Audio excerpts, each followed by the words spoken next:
বলেন, ইসলামে দীক্ষিত হওয়ার আপনার কারণ কি? ইসলাম আমার খুবই ভালো লাগে। এর প্রথম সূচনাটা কোত্থেকে হয়েছে?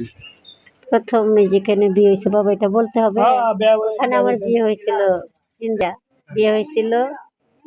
ওখানে এরা চাল চলন কিছু আমার ভালো লাগে না।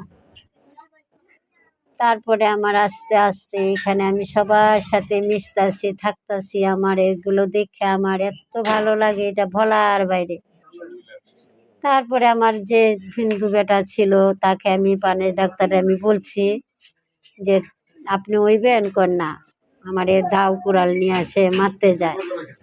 এবার এবং মাইট দই করছেও। তখন আমি সহ্যরে তাও রয়েছি যে দেখি আমি তাকে নিয়ে নি হইতে পারি। সে হবে না, এখন সে হবে না। আমার দিন আমি দেখছি, আমার ভালো লাগছে ইসলাম, ইসলামের শান্তি। আমার যখন হিন্দু ধর্মের দেখছি সবারই কাষ্ট করে, আমার দেখে ভয় লাগছে, আমার ভয় ঢুকছে, আমার এগুলো ভালো লাগে না। এই আমার দিনে আসছি। চাপটা পাশে নাই, কিন্তু আমি এভিডিভিট করবো আর চাপটা বাঁচতে পারবে না। ভাই কয় বোন? আমার একটা ভাই, আর কাকার তো ভাই অনেক আছে। আপনার এক ভাই এক বোন আপনার?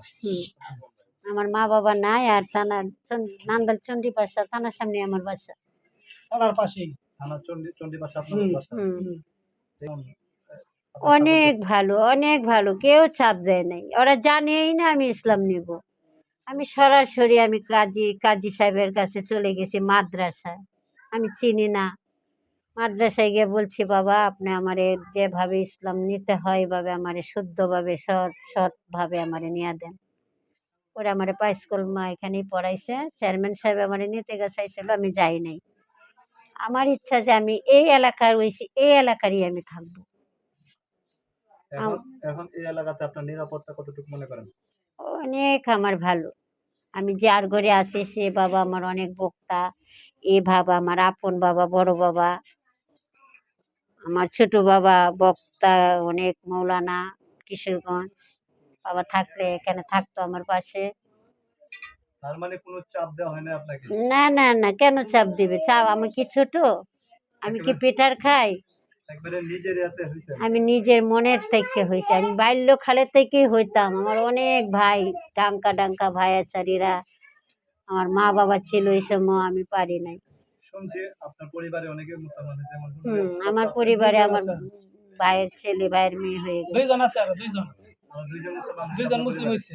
সেখান থেকে হয়তো প্রথম আপনার সেখান থেকেও হইতে পারি নাই, কিন্তু এখন হয়েছে।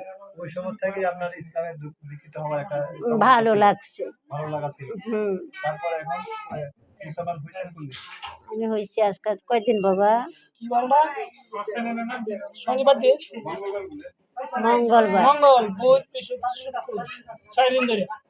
4 দিন ধরে উনি নামাজ পড়তেছে, আমার ঘরে নামাজ পড়তেছে, সব সে আইতাছে, সে আইতাছে। হ্যাঁ, এখন আপনার নিরাপত্তা কতটুকু মনে করেন? নিরাপত্তা আছে, কিন্তু আমার একটু শিক্ষা দিতে হবে। তো আমি তো এখন জানি না কিছু, আমার শিখতে হবে। যেটা লাগে সব সে আইবে, সমস্যা নাই। নিরাপত্তা বলতে গেলাম সমস্যা আছে। না না না না, বাংলার মাটিতে নাই। এখন আপনার এখানে এই ঘরেতে আছে, এই ঘরের কোনো অসুবিধা আছে, নিরাপত্তার কোনো হীনতা আপনি ভুগছেন? হ্যাঁ, আমি নিরাপত্তা। মানে আপনি নিরাপত্তায় আছেন, পরিপূর্ণ নিরাপত্তায় হ্যাঁ, আছেন? আমি নিরাপত্তায় আছি, আমি শান্তিতে আছি। এখানে কেউ আপনার এই শান্তি আমার জন্মের পরে আর পাই নাই। আপনার পুরো নাম বলেন। আগে আগে হিন্দু থাকতে মুসলমান, আপনার নাম ছিল? হিন্দুটা রেখা ছিল। হিন্দু থাকতে আপনার নাম রেখা ছিল? রেখা ছিল। এখন নাম কি? এখন আমার নাম হয়েছে খাদিজা। খাদিজা। খাদিজা মুসলমান, খাদিজা আক্তার। খাদিজা। খাদিজা আক্তার। খাদিজা পরিবর্তিত নাম আপনার কি? খাদিজা। আপনার পুরো বাবার নাম বলেন, আপনার মার নাম বলেন। আমার বাবার নাম হরেন্দ্র চন্দ্র বর্মন, আর মার নাম অষ্টমী। অষ্টমী? অষ্টমী। কয় ভাই? আমার 2 ভাই ছিল, এক ভাই মারা মৃত্যু, আর এক ভাই আছে। ওই ভাই আসে নাই? অবশ্যই না। না, জানে না। এখন জানে না? জানলে তো আসবে। না, আসবে না। আসবে না। আসবে না। এই এলাকার চেয়ারম্যান মেম্বারে আপনারা কি বলছে, কি আশ্বাস করছে? চেয়ারম্যানে বলছে আপনি নিশ্চিন্তায় থাকেন, আমরা আপনারা দেখবেন। এখানে কি আপনার এডিবিট এখনো হয় নাই? না, হতে হয় নাই। কোন সময় হবে কি? রবিবার রবিবারে চেয়ারম্যান আবার দিছে? দিছে তো, মানে চেয়ারম্যানে না দিলেও আমি আমার এই এলাকার বাসী নিয়ে আমি কোর্টে যাব। এখন এই এলাকা থেকে আপনি কি সহযোগিতা পেয়েছেন? এখনো কিছুই পাই নাই, কিন্তু আমি আশ্রয় পাইছি। আসলে পেয়েছেন? হুম। আর কোনো ঝামেলা নাই, কোনো সমস্যা নাই? না।